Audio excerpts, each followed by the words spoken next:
أعوذ بالله من الشيطان الرجيم. سنريهم آياتنا في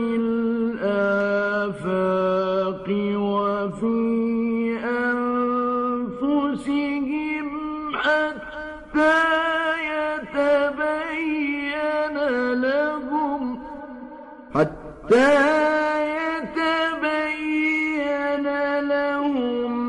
أنه الحق. بناوی خوای گەورە و میهرەبان، سپاس و ستایش بۆ خوای باڵادەست، درود و ڕەحمەت بۆ گیانی پاکی پێغەمبەرمان محەممەد صلی الله عليه وسلم. بیسەرانی بەڕێز و خۆشەویست، خوشکان و برانی ئازیز، السلام علیکم ورحمة الله وبركاته. خۆشحاڵ و کامەرانی کە لە ئەڵقەیەکی تری بەرنامەی ڕامان بە خزمەتتان شاد دەبین بۆ دەرخستنی چەند لایەنێکی تری بواری ئیعجازی و تێڕامان لە ئاەت و فەرمودەکانی پێغەمبەر عەلەیهی سەڵات وسەلام. بەڕێزان و خۆشەویستان، ئێمە لە چەند ئەڵقەیەکی ڕابردوودا لە باسی تەوەری ئیعجازی ناو دەریاوزەریاکانمان دەکرد کە بابەتێکی بەرفراوانی نێو قورئانی پیرۆز و فەرمودەکانی پێغەمبەر لە خۆ دەگرێت عەلەیهی سەڵات وسەلام. بۆیە لەبەر گرنگی بابەتەکە و بەرفراوانی ئەو تێڕامان و ئیعجازانی کە زانایان باسییان لێوە کردو و لە سەردەمی ئێستاژماندا گرنگی زۆری پێدەدرێ، پێمان خۆش بوو ئەم ئەڵقەیەش لە خزمەتی ئەو بابەتەدا بین و میوانداری بەڕێز مامۆستا خالید سید حەسەن دەکەین. ئینشاءڵڵا درێژە پێدەری ئەو بابەتانی ڕابردوو ئەبین لە بواری ئیعجازەکانی زەریا و دەریاکاندا. بەڕێزان و خۆشەویستان، لەم ئەڵقەیەدا باسی ئەو بربەستانە ئەکەین کە خوای گەورە لە قورئاندا باسی کردووە کە لە نێوانی دەریا و زەریاکاندا هەیەوە هەمووشیان ئاوی سوێرن، وە کە ئێستا بۆ ئەو بربەستانە ڕاستی زانستی دەیسەلمێنێ کە 1400 ساڵ زیاترە پێغەمبەری خوا عەلەیهی سەڵات وسەلام ئەو ڕاستیانی سەلماندووە. هەروەها بربەستی نێوان دەریا و زەریاکان، دەریا و ڕووبارە سازگارەکان کە بە هەمان شێوە لە دەقەکانی قورئان و فەرمودەدا باس کراوە و توانەکانی مرۆڤ لە چه هەنگاوێکەوە دەستی پێکردو بۆ ئاشکراکردنی ئەو زانیاریە شاراوانی کە لە ناو زەریا و دەریاکاندا هەیە، و پاشان مفەسسیرین ڕاوەکارانی قورئانی پیرۆز چۆن ئەم بابەتیان شی کردوتەوە و بە شێوازێک کە دەقا و دەق پڕاوپڕی زانستی سەردەم و ئیعجازێکی گەورە بەدی دەکرێت لەم بابەتانەدا. ئینشاءڵڵا ئەم بابەتانە لە خزمەتی جەنابی مامۆستایە شی ئەکەینەوە پشتیان بەخوای گەورە. بۆیە ئێمە سپاسی ئامادەبوونی جەنابی مامۆستا خالید ئەکەین. سپاس بۆ ئامادەبوون و خێربێ. بەڵێ مامۆستا، ئێمە لە ئەڵقەی پێشوو هەندێک بابەتمان بە شێوەیەکی گشتی لەسەر بابەتی دەریاکان و ئەو ئاەتانی کە لەو بابەتەوە لە قورئانی پیرۆزدا هەن باسمان کرد و هەندێک فەرمودەشی تێدا بوو کە پێغەمبەری خوا عەلەیهی سەڵات وسەلام بە سەنەدی صەحیح و حەسەنیش باسی کردبوون. پێمان خۆشە لەم بەرنامەیەدا باسی ئەو بربەستانە بکەین کە نێوانی دەریا و زەریاکان لێک جیا دەکاتەوە و کە پێدەوت ئاوی سوێر. پێمان خۆشە لەو بابەتەوە جەنابەت بفەرمووی. زۆر سپاس. بەناوی خوای بەخشندەی میهرەبان، سپاس و ستایش بۆ خوای گەورەی میهرەبان، درود و سڵاو بۆ سەرگیانی پاکی پێغەمبەر صلی الله علیه وسلم، بۆ سەر یار و یاوەرانی شوێن کەوتوانی. بێگومان وەک لە ئاڵلقەکانی پێشوودا باسمان لێکرد، قورئانی پیرۆز لە چەندین ئاەتە و هەروەها لە چەندین فەرمودەی پێغەمبەر صلی الله علیه وسلم باسی چەندین دیاردەی نهێنی دەریا و زەریاکان کراوە کە لە ڕاستیدا ئەمە دەیسەلمێنێت باسکردنی ئەم نهێنیانە و یەکگرتنەوەی لەگەڵ زانستی تازەی ئەمڕۆدا ئەیسەلمێنێت کە ئەو زانیاریانە نیگای خودایین و لە توانای مرۆڤایەتیدا نەبووە کە بتوانێت ئەو زانیاریانە لەو سەردەمەدا کە بە تایبەتی لە بواری دەریاکاندا ئەفسانە و خورافە و بە لێکدانەوەی نازانستی و لێکدانەوەی سیحریانەیان بۆ دیارەیەکان لێک داوەتەوە، بە هیچ جۆرێک نەچون ئەگەر بە دەگمەن نەبێت لە 1001 یان ئەویش لە هەنێ شارستانەتی زۆر پێشکەوتووە بۆ لێکدانەوەیکی زانستی چوو بێتن، ئەویش زۆر دەگمەنە. بێگومان لە شوێنێکی وشکە بیابانی عەرەبا کە لە هەموو شارستانیەتێک دوور بووە، پێغەمبەر صلی الله علیه وسلم ئەم وردەکاری و نهێنیانەی دەریاکان ئەفەرمێ کە خۆی پێغەمبەر صلی الله علیه وسلم لە ژیانیا سەردانی دەریای نەکرد و ئەگەر حتا سەردانی دەریانشی کردبێ بە هیچ جۆرە ناتوانێت لە مردەکاری و نهێنیانە بدوێت. بۆیە ئەمە ئیگەێنێ کە ئەم وتانە وتەی خوای گەورن و بەنیگار بۆ پێغەمبەر صلی الله علیه وسلم هاتون و وحین. یەکێ لەو باسانەی کە قورئانی پیرۆز باسی لێ فەرمووە بربەستی نێوان دەریاکانە. دەریاکان بەواتای بەگەیشتنی دەریا بە دەریا واتە دوو دەریای لێک جیاواز، هەردووکیان دەریان یان بڵێن ئۆقیانوسن، هەردووکیان دوو دەریای سوێرن بەڵام لێک جیاوازن. هەروەها بربەستی نێوان دەریا سوێرەکان یان ئۆقیانوسە سوێرەکان لەگەڵ ڕووبارە سازگار و شیرینەکان کە ئەوەش جۆرێکی ترە لە بربەست کە لە قورئانی پیرۆزە لە ئاەتێکی جیا لە ئاەتەکەی تریان باسی لێ فەرمووە کە هەر یەکەیان کۆمەڵێ سیفات ئەداتە پاڵ ئەو بربەستە وەش تایبەتمەندی خۆی باسەکە لە ئاەتەکەدا و کە بەراورد یەکەین بە زانستی ئەمڕۆ هەر یەکە لەو بربەستانە 100% لەگەڵ ڕاستی زانستیەکاندا یەک دەگرنەوە بەجیا هەر یەکەیان دەریا لەگەڵ دەریا و دەریا لەگەڵ ڕووبار و ئاوە سازگارەکانە. ئەگەر ئەو دەقانی کە جەنابەت ئێستا بەو شێوازی کە زانست سەلماندوێتی ئایا کامن ئەو دەقانی کە لە قورئانی پیرۆزە هاتوون و ئێستا سەلمەون بۆ شێوە زانستیە؟ بەڵێ بێگومان لەو ئاەتەی کە خوای گەورە باسی بەیەگەیشتنی دەریاکانی کردووە یەکێکیان ئاەتی 19 و 20 و 21 و 22 سورەتی الرحمانە کە خوای گەورە فەرمێ أعوذ بالله من الشيطان الرجيم مرج البحرين يلتقيان بينهما برزخ لا يبغيان فبأي آلاء ربكما تكذبان يخرج منهما اللؤلؤ والمرجان. ئەم دەقە قورئانیە باس لە بەیەگەیشتنی دوو دەریاکات. دوو دەریاکە بە تەنیا ناوی هێنا و نافەرمێ دەریایەکیان سوێرە و دەریاکەی تریان سازگار و شیرینە، هەر ئەفەرمێ بەحڕین. لە زمانی عەرەبیا وشەی بەحڕین ئەگە بچینەوە سەر معجەمەکانی زمانەوانی عەرەبی بەحر لە ئەسڵدا بۆ دەریای سوێر بەکار هاتووە. بۆ نمونە هەر لە حەدیثێکی پێغەمبەر صلی الله علیه وسلم ئەفەرمێ کە هاوڵێکی پێغەمبەر صلی الله علیه وسلم باسیەکە ئەفەرمێ ئینا نەرکەب البەحر ئێمە بەسەر دەریاوە بووین ومعنا القلیل من الماء واتە ئێمە بەسەر بەحرەوە بین ئاویشمان کەم پێ بوو مەبەسی ئاوەکە لێران بەسی ئاوی سازگای ینی بەحرەکەی بەجیا باس کردووە لەگەڵ ئاوی ترا سوێرە. لە قورئانی پیرۆزە لە سورەتی ئیبراهیم ئاەتی 32 فەرمێ وسخر لكم الفلك لتجري في البحر بأمره وسخر لكم الأنهار. لێرە وشەی بەحر بۆچی بەکار هاتووە؟ بۆ دەریاز بۆ ئاو سوێرەکان ئەی بۆ ڕووبار چی بەکار هاتووە؟ وسخر لكم الأنهار ئەنهار بەکار هاتووە کەواتە جێی کردوێتەوە. لێرە هەر لەم ئاەتە بە ئاشکرا بەڵعفو دەریا سوێرەکان بۆ ڕایکردنی کەشتیەکان بەکار هاتووە بەڵێ نەک بۆ خواردنە بەڵام لە ڕووبارەکانە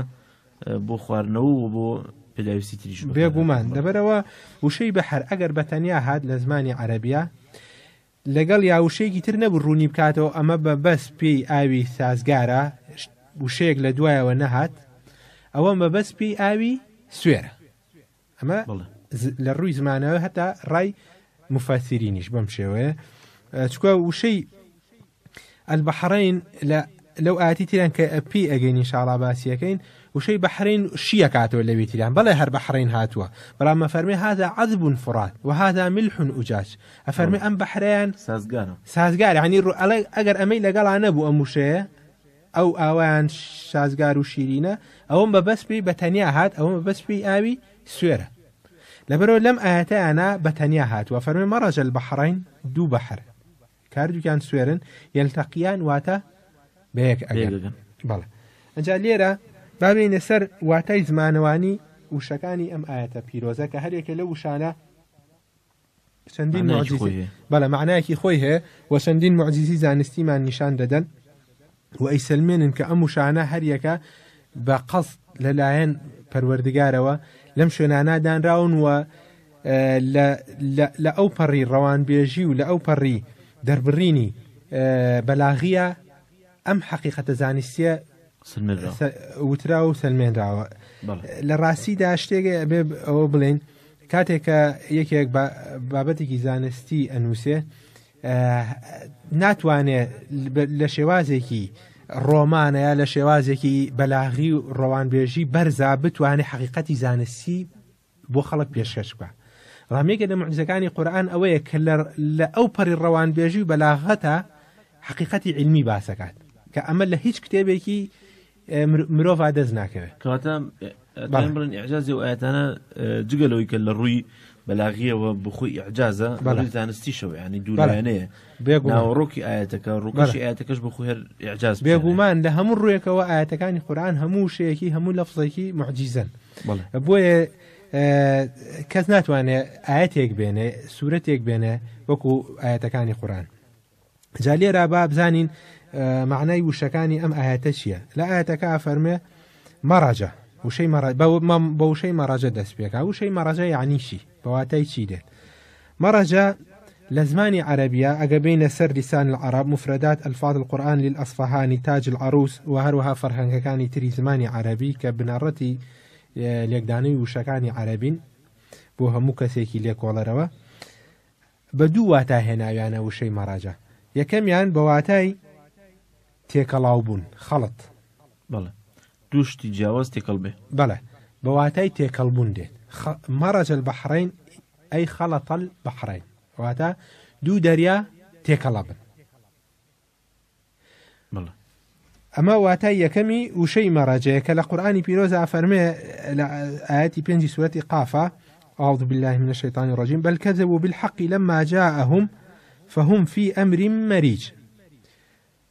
في أمر مريج مفسرين أفرمون أي في أمر مختلط واتە لە حاڵەتێکی تێکەڵاوی و پەشێویاوی بوون. بل كذبوا بالحق لما جاءهم ئەوان حەقیان بە درۆخەوە کاتێ بۆیان هات فهم في أمر مريج کە ئەوان لە حاڵەتێکی تێکەڵی و پێکەڵی و پەشێویاوی بوون. لەبەرەوە وشەی مەڕەجە بە واتە سەرەکیەکەی واتە خەڵەتە واتە تێکەڵ بوون دوو دەریا تێکەڵ بوون. ئینجا ئێسەمەی نسەر لێکدانەوەی بۆچی وا ئەفەرمێ حەقیقەتە زانستێکی لەکوێیە بۆچی ئەفەرمێ تێکەڵ بوون کە لە کاتێکە زۆر جار ئێمە هەتا لە تەفسیرەکانی خۆمانە کوردیەکانە کە سەیرەکەین ئەڵێ دوو دەریا بەیە گەیشتون تێکەڵاو نابن تفسیرێکی تەواو نییە تفسیرێکی تەواو نییە وشەکە لە سەرەتاوە فەرمێ خەڵەتە مەڕەجە بوون تێکەڵ بوون. یعنی ئێمە کە هینە سەر ئەماڵێن دوو دەریا و ڕووبارەکانیان لە دەریاکان تێکەڵ نابن ئەم بەم شێوەیە باسیەکەین. بەڵام ئەگەر وا بڵێن ئەوە پێچەوانەی معنای وشەی ئاگونجێ دوو دەریا بێگ بگەن بەڵام تێکەڵ نەبن. بەڵام کە تۆ خۆی ئەجازەکە لەوەیە کە بێگەگەن و تێکەڵی ژەبن بەڵام تێکەڵبوونە هەیە یان نییە. ئێمە ئاڵێن دوو دەریا بەیەکە گەن تێکەڵ نابن.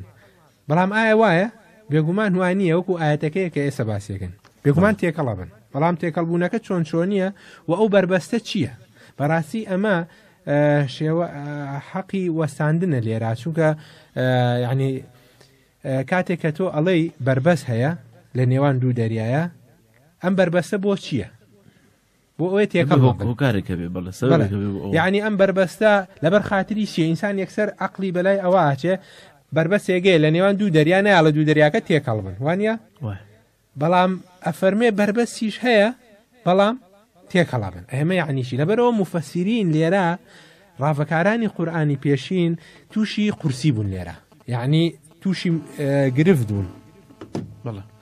نەیانتوانیوە باش لە حەقیقەتەکەی هەنێکیان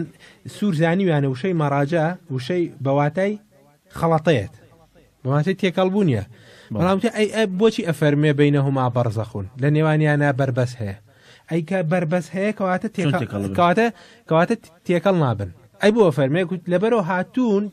چارەسەری ئەم کێشەیان کردووە بەوەی وشەی مەڕەجەیان گۆڕیوە معناکەی فەرمیانە ئەمە بە معنای ئەرسەلە دێت کە لە ئەسڵا بە هیچ جۆرێ مەڕەجە معنای ئەرسەلەی نەگەیانوە لە زمانی عەرەبیە.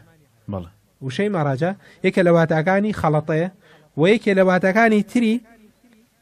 بە واتای جوڵە جوڵ دێت جوڵە و حركة ديت. بون منا لحديثك بيغمس صلى الله عليه وسلم فرمي مرجت أمانات القوم وعهودهم واتا أمانته بليني أو قال كوتا بيكا هاتنو جولاو لا يعني لشوني خويا انما جولا نشتي جولا اشتكي جولا يا لزماني عربيه فرمي او تري مرز الخاتم في الاصبع واتا مسيلك لنا وبنجدا جولا ليرا وشي مراجبه شي هاتوا بواتي جولا بلا هذا قاموس كان زماني عربيه الان اضطربت واختلطت يعني اضطربت يعني جول اختلطت تقلبون يعني بهردو واتاكدت لبروا اما دو واتای سرکی و شی مراجعه که خوای گوره بقصد بویستی خوی ام بمبستك ام وشي لم شونا داناوا دو حقيقتي زانسي گوره بيكت اويشتين يكم يان تكلبوني دو درياكه دو هم يان جولي شوني بيگيشنكه مرج البحرين يلتقيان انجا ليرا اگر بين آياتك هروا بساكاري ورقرين وليكي بينو آواي ليدن معناكي بمشيوي ليدن مرج البحرين دو دريا تيكلبن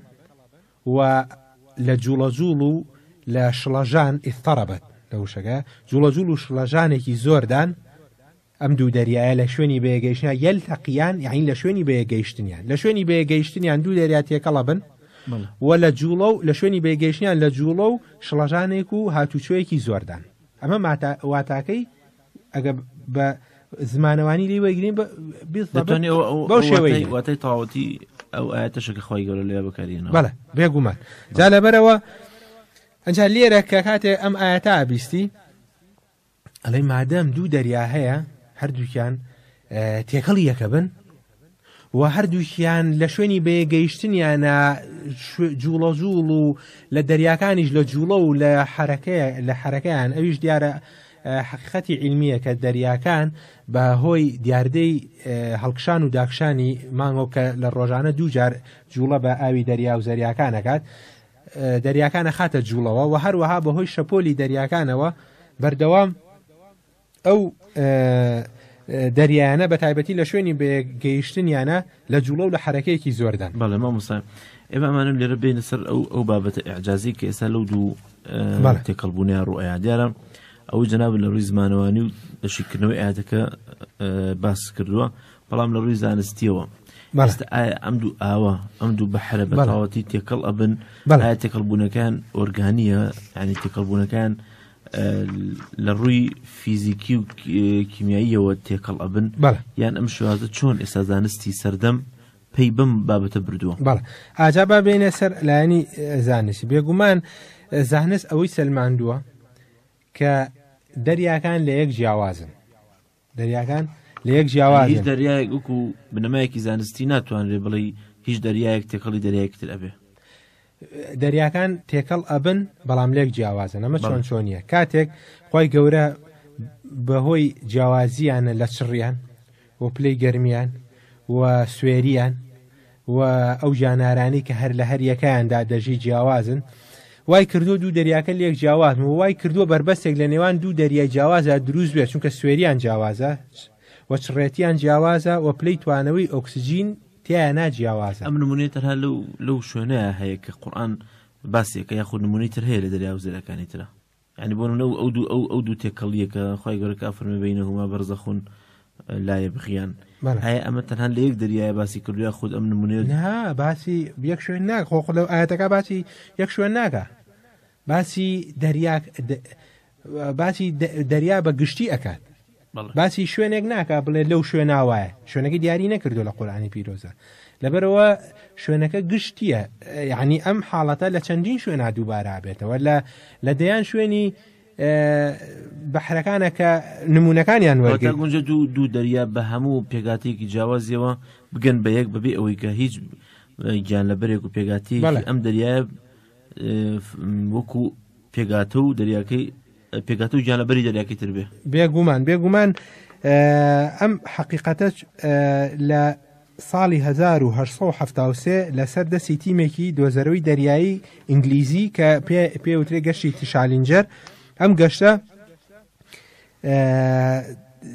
سێ ساڵی خایەن بەسەر زۆرینەی دەریا زانەکانی ئەو کاتە بەشداریان کرد لەم گەشتەیە و لە 362 وێزگە تایبەت کرا بۆ وەرگرتنی زانیاریەکان لە ناو دەریاکانە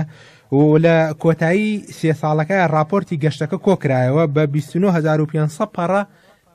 راپۆرتەکە نووسرا و کرا بە چەندین بەرێک بە لە 50 بەرگا زانیاریەکانیان نووسیەوە و یەکێ لە گەورەترین دەستکەوتەکان کە دەستیان کە ئەوە بوو نمونە ئاویەکانیان وەرگرت لە ناو زەریا و دەریاکانە کە بینیان نمونە ئاویەکان جیاوازن لە سوێریانە و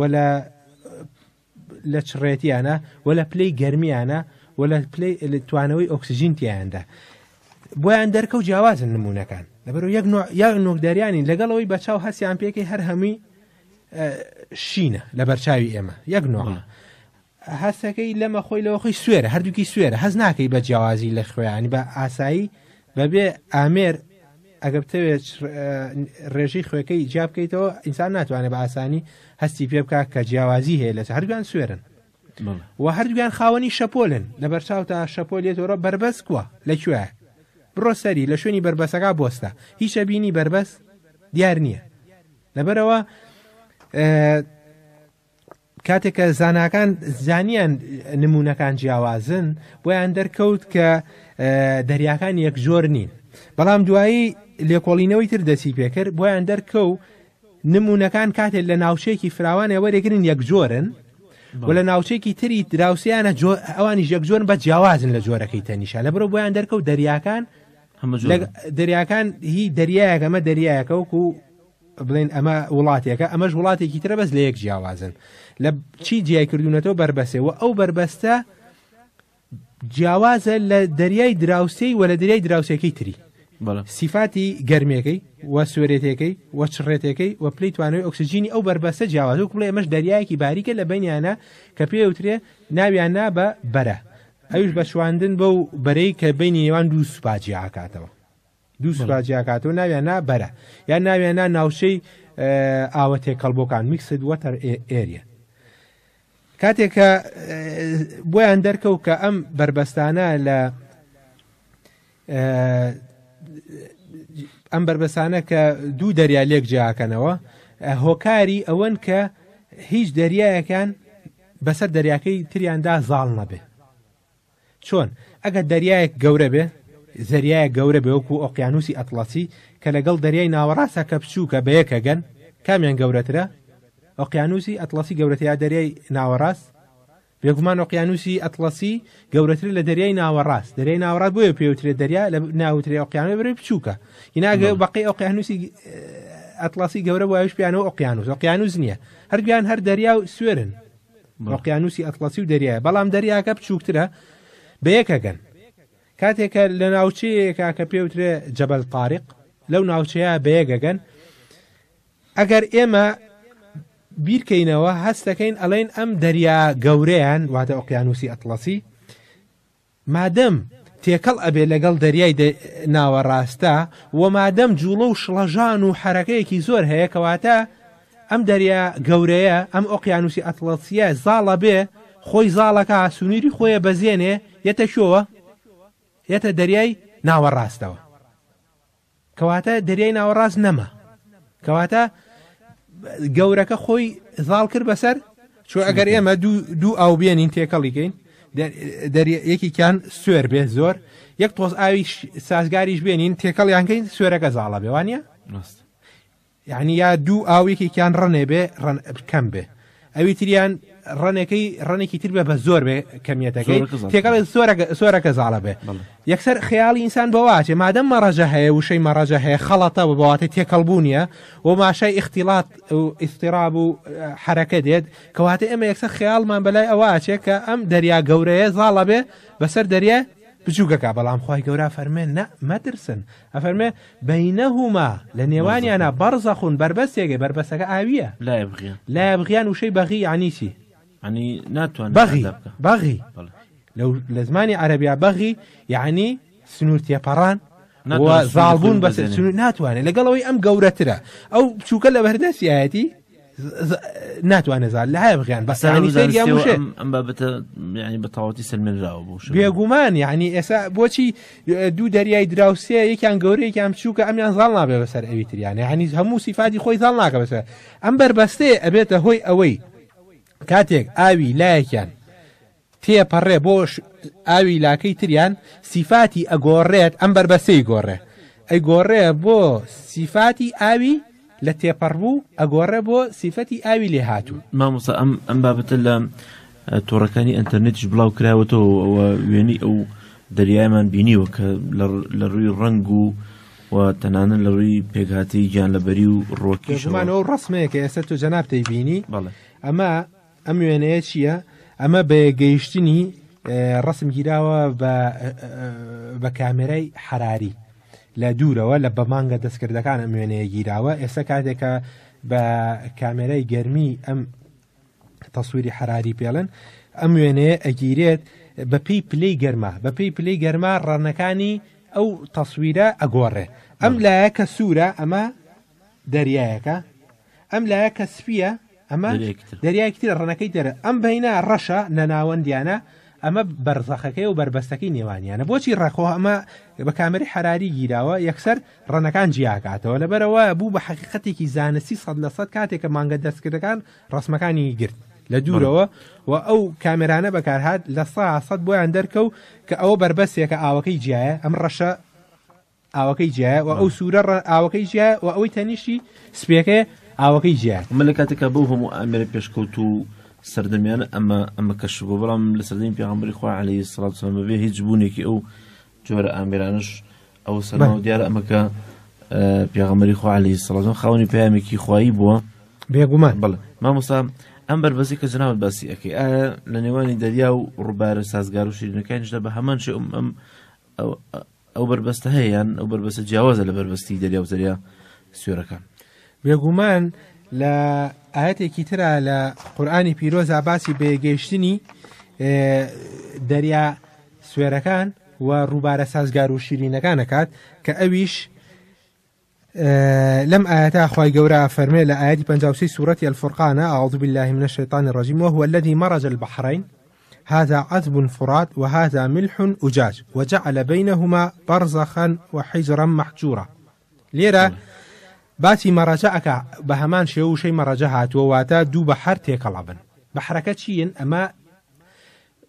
لدوايا وشرحيك ورافيك كبحر كان شيرين وسازقارة أفرمي هذا لێتان تێک نەچوو کۆی پێشوونی ئەمە یعنی خی گەورە فەرمی هذا عذب فرات عذب واتە سازگار و شیرینە فرات یعنی زۆر یعنی هەر خوێیتیانە وهذا ملح أجاج ئەوە شەی تریان سوێرە ئوجاج یعنی هەر زۆر سوێرە سوێرەکەی زۆرە بەڵێ وجعل بينهما لنيوانياندا أميش برزخه يعني شلون لنيوان دريا سوورەکاندا بربەس هەبوو لەنێوان بینی ڕووبار و لەگەڵ دەریا سوێرەکانە هەر بربەس هەیە ئەگە بربەس نەبێ بێگومان دیسان لێرەشە ئەوە یەکێکیان زاڵە بێ بەسەر ئەوی تریانە بۆ نمونە ئاوی ڕووبار هەڵەقوڵە لە شاخەکانەوە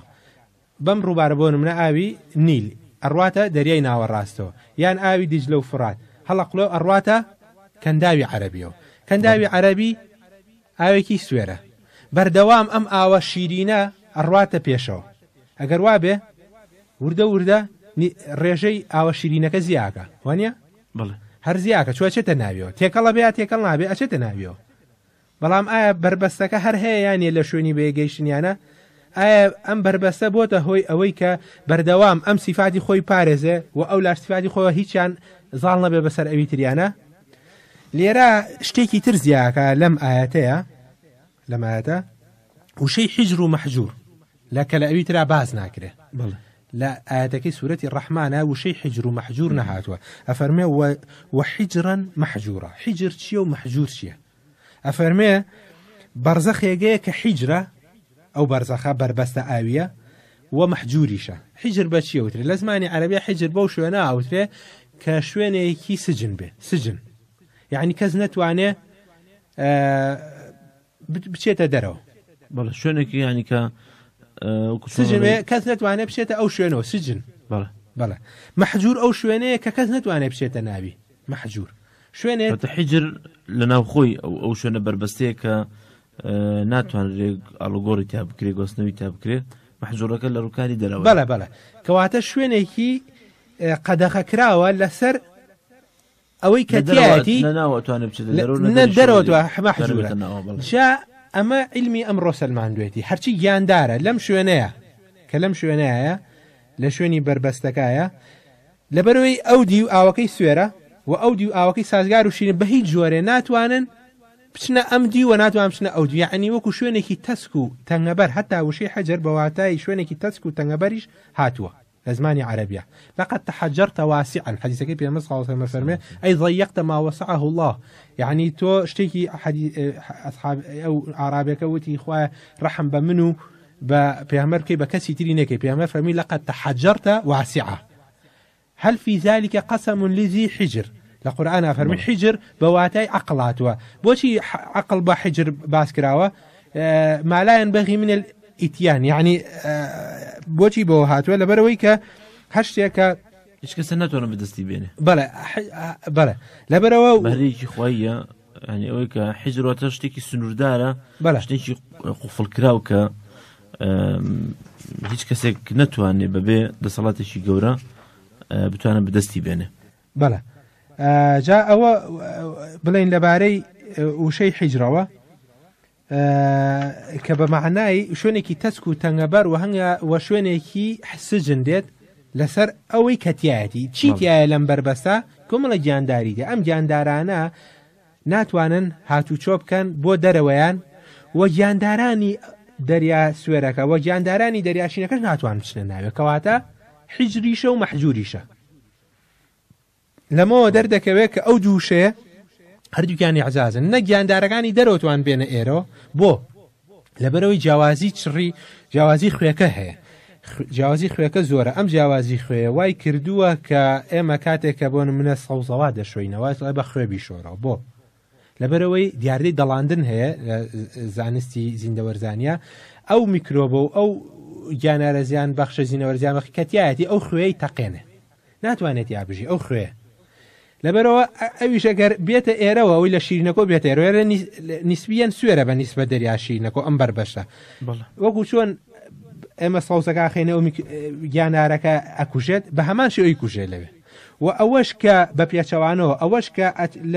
لە وەسەتێکی کەم سوێریەوە ئەڕوا بۆسەکی زۆر سوێری هەر ناتوانێت بچکۆ فێر ڕاهاتووە بەمە لەو حاڵەتانە تووشی چوونەوەیەکە بێ لەوی تریانە تووشی هەڵاوسانە بێ یانارەکە ئەتەقێنە لەوی تریانە تووشی چوونەوەیەکە بێ ناتوانێت بشی لە هەردوو حا لەبەرەوە حیجریشە مەحجوریشە سجنە لە بۆ ئەوەی کەتیایەتی وە سجنە بۆ ئەوش کێتە ئەم مۆسفە خۆی گۆرە تەنها بۆ بۆ ئەوی تریان بۆ نەیفەرموو لەبەرەوەی جیاوازی سوێرەکە کەمە گیانارەکان هەن هەمویان نا نیسبەتێکیان هاتوچۆکەن بەڵام لێرە قەدەخەی کامل و تەواوە لەسەر هەمووی بەڵام لەوی تریانە نیسبەتەکە سوێرە نیسبەتەکە بۆ منە ئەم لە ساسی سوێری هەبێ ئەو لە ساسی و پێنجە بەڵێ مامۆستا ئەم ببوورە ئەم بابەتە هەستیار و گرنگی کە لە قورئانی پیرۆز و فەرمودەکانی پێغەمبەر عەلەیهی سڵات وسەلام باس کراوە لە سەردەمێکە کە هیچ پێشکەوتنێکی تەکنۆلۆژیا بۆ شەوەیە نەبوو بێگومان 1400 ساڵ ئەوە ئێمە ئەگەر تازەترین بواری تەکنۆلۆژیا باسکەین 100 ساڵ لەوە چێ ئەو پەڕی مێژووی 100 ساڵ بێ ئەگەر ینی ئەوە زیاتیشمان نەوت بێ پرسیارەکەم منەوەی کەی مرۆڤ توانی بگاتە ئەم ڕاستیانە بەڵێ جا ئەوە هەنێکیمان باس کرد کە گەشتی شالینجەر توانی یعنی لە ساڵی 1970 زاینیا گەشتی شالینجەر سەرەداوێکی دەرکەوت ئەویش بەس چی دەرخست ئەوەی کە جیاوازی لە سامپڵەکان و لە نمونە ئاوەکان هەبوو نەیزانی کە ئەمە دەریایەک هەیە جیاوازە لەگەڵ دەریای دراوسەیە بەس زانی کە لە سامپڵ و لە نمونونەکان کە وەریان گرتووە جیاوازی هەیە لە سوێریان و نەیزانی کە دەریایە لە دواترە لە ساڵی 1930 گەشتێکی زانستی تری ئەمریکی لە کەنداوی مەکسیک کرا سەدان وزگەی دەریایی بۆ لێکۆڵینەوەی دەریاکان بڵاو کرایەوە کە بینیان وەکووتمان لە ناوچەیەکی زۆر فراوان هەمان سامپڵەکان و نمونونەکان یەکشتن و لە ناوچەیەکی فراوانی تر هەمان نمونونەکان یەکشتن بەڵام لەگەڵ دراوسەکان جیاوازە لەبەرەوە بۆیان دەرکەوت کە ئەمە دەریایەکە و ئەوەی تر دەریایەکتر ئەمە لە ساڵ 1930 و دواتر ئەم زانستە یعنی لە شێوازی تیۆریا مایەوە هەتا مانگە دەستکردەکان بوتمان بە شێوەی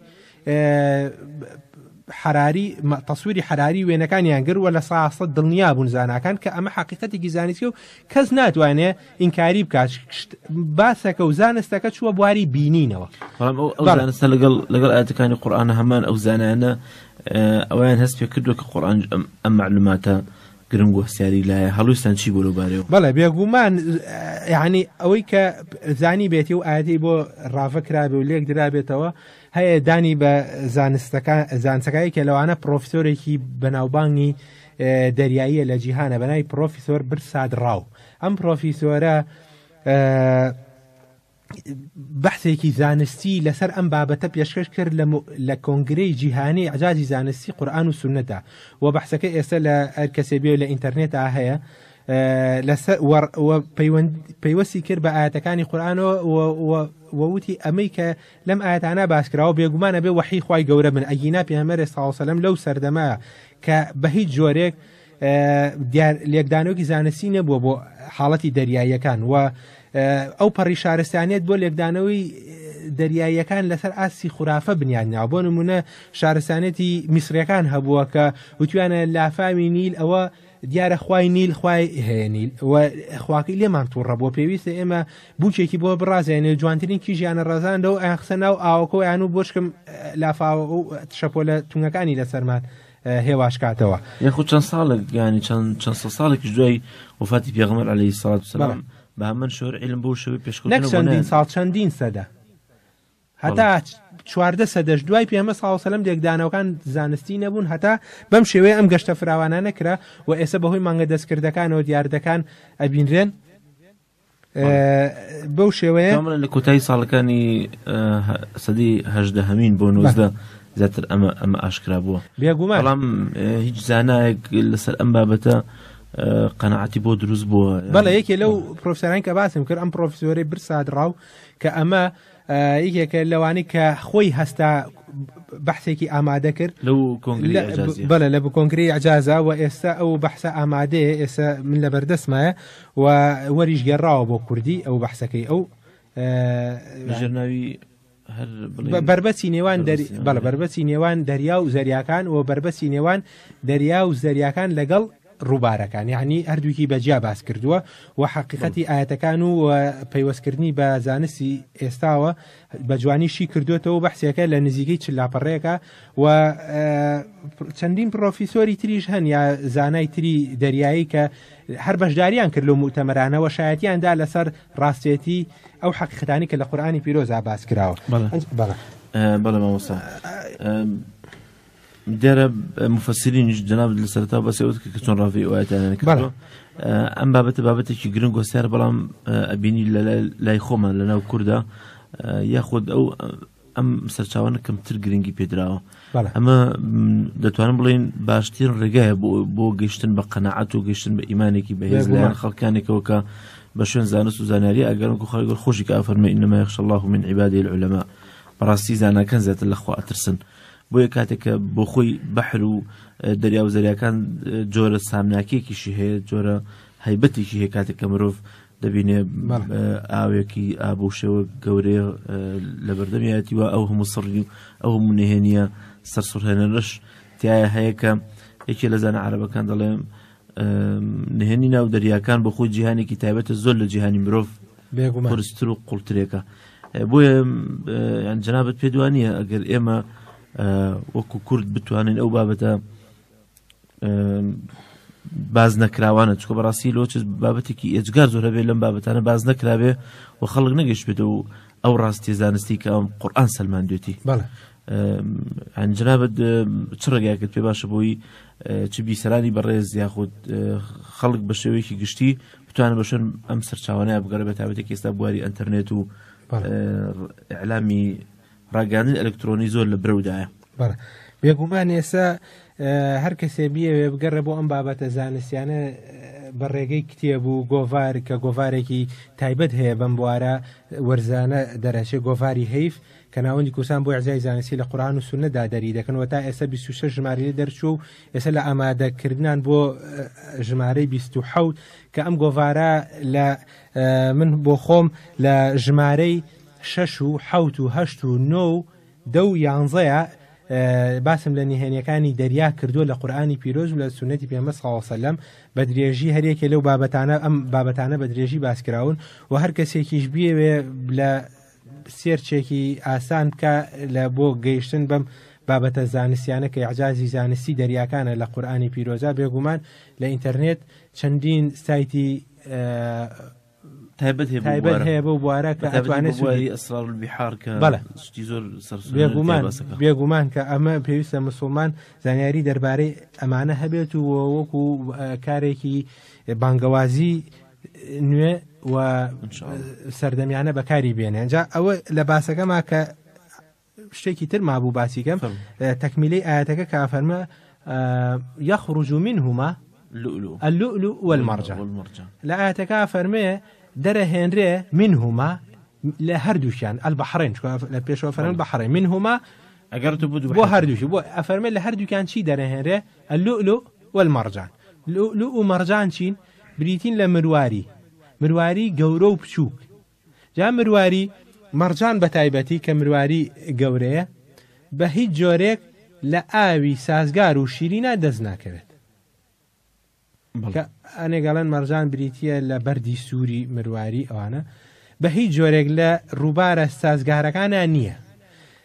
لەبەرەوە ئەم ئاەتە ئەیگێنێ و ئەیسەلمێنێ کە ئەمە بەبەستی بەیەگەیشتنی دوو دەریای سوێرە ئەفەرمێ لە هەردووکیانە دەریێت کە ئەفەرمێ مەرەج البحرین یلتەقیان هەرچۆن بەحرین بەتەنیا هاتووە بەڵێ یان لەوێشە کە باسێکە کە ئەفەرمێ مەرەجە دوایی کە باسی مەرجانەکە وشەی مەرەجە و مەرجان بەڵێ دووشتی جیاوازن ئەو دووشێ لە ئەسڵدا جوگە مەرەجە بە فعلە و مەرجان ئیسمە و باس لە مرواری ئەو دووشتە لێک جیاوازن. هەنێ وەستەکەم ئەوەیە ئەسراری قورئان ئەوەندە زۆرە چۆن لە سەردەمێکە خەڵکێک پێی پێ نەبردو بە هەندێک نهێنی دیارە و لە داهاتوش هەلەوە چێمە کۆمەڵێک نهێنی هەبێ کە نایزانی لەبارەی قورئانی پیرۆز لەوچ لە داهاتووە هەستی پێ بکەین و قورئانیش بەخۆی بەلاغەتێکی زۆر سەرسوڕهێنەری تیا بەکارهاتوە لە بەکارهێنانی وشە بەندیە. مەبەست لەوەی وشەی مەرەجە لەگەڵ مەرجان بەڕێی جەنابەت هیچ هینێکی هەیە یعنی پەیوەندێکی بەیەکەوە هەبێ ئەم دوو وشەیە وەڵایی بەتایبەتی لەوەی کە دوو بەحر تێکەڵ کراوەوە ئەم مەرجانش لە هەردووکیان دێتە دەرەوە. بەڵێ جا ئەمە وەکو وتمە ئەم دووشەیە بەتایبەتی هەر زۆر هێن لێک جیاوازن چونکە وشەی مەرەجە فعلە و وشەی مەرجان ئیسمە بە واتای مرواری دێ مەرەجەش بە واتای تێکەڵبوون دێ. بەڵام بڵێن لەوێ کە ئەو دووشەیە لێک نزیکن لەوانەیە ئیعجازی بەلاغی تیابێ کە من ئێستا نەزانم بۆچی خۆی گەورە بەم شێوەیە ڕێکی خستووە. بەڵام لێرە بزانین تەفسیرزانان چۆن ئەمان لێگاوەتەوە کاتێک کە ئەوان بە هیچ جۆرە درکیان بۆ نەکردووە کە دوو دەریای سوێر هەبن بربەس هەبێ ئەم ئاەتە باسی بەیەگەیشتنی دوو دەریای سوێر بکات. ئەوان هەروە تێگەشون ئەمەش هەر باسی بەیەگەیشتنی دەریا سوێرەکان و ڕووبارە سازگارەکانە و ئاوی شیرین و ئاوی سوێرە. یعنی هەرگیز تا نەزانرابوو دەریاکان لە یەک جیاوازن بە هیچ جۆرە نەزانراوە کە دەریاکان بخۆن لەبەرەوە مفەسرین هاتوون وتویانە باشە بۆچی ئەفەرمێ منهما یعنی لە هەردووکیان مەرجان و لؤلؤ و مەرجان دەریە ئەخۆ مەرجان بەس تەنیا لە دەریا سوێرەکاندا لەبەرەوە هاتوون وتویانە ئەمە بۆ سیفەتی تەغلیبە وەکو چۆن یعنی ئەمیان ئاوێکی گەورەویان ئاوێکی بچووکە لەبەرەوە بە تەغلیب و بە زۆرینە باسییان کردووە بۆ ڕزگارکردن لەو حاز لە کاتێکا کە واضحە ئاەتەکە فەرمێ لە هەردووکیان دەرێکە ئەمەش ئەوە ئەگەنێ ئەم ڕحقەتی زانستی ڕوونیەکاتەوە بۆ ئێمە وەکو ئاەتی قورئانە فەرمێ لیکونی نەبەئین مستەقەر بۆ هەموو هەواڵەکەیەک لە هەواڵەکانی قورئان ئیستیقرار و جێگیربوونێک هەیە بۆ واتاکەی وەسەوفە تعلەمون واتە لە داهاتووە ئەیزانن ئەو ئیستیقرار و معنای کە ئێستا دیارم بابەتە زۆر هەڵەکرێ و بابەتەکەشمان چونێتە قوڵای بابەتەکە بەڵام ئینشاءالله ئەگەر بکرێت لە ئەڵقاین داهاتووشە لەم بابەتە زیاتر بدوین چکە بابەتی زۆر گرنگ و بەچێژی تایە دوار سواز بۆ جەنابەت واجه دەرفەتەکەمان هەر ئەوەندە بوو تا ئەڵقەی کتر بە هەموو لایەک شادەبینەوە. والسلام عليكم ورحمة الله وبركاته.